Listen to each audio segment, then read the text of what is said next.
ডিসেম্বরে নির্বাচন চেয়েছিল বিএনপি, সেটা হয়নি। এতে জাতি হতাশ হয়েছে বলে মন্তব্য করেছেন বিএনপি মহাসচিব মির্জা ফখরুল ইসলাম আলমগীর। গতকাল রাত 1:40 চোখের চিকিৎসা শেষে থাইল্যান্ড থেকে দেশে ফিরে হযরত শাহজালাল আন্তর্জাতিক বিমানবন্দরে এসব কথা বলেন তিনি।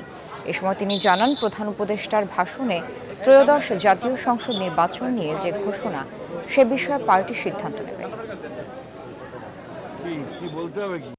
আমরা সবসময় বলে এসেছি যে আমরা দ্রুত নির্বাচন চাই এবং এটাই আমরা আপনার আশা করেছিলাম যে ডিসেম্বরের মধ্যে নির্বাচনের তারিখ ঘোষণা করা হবে।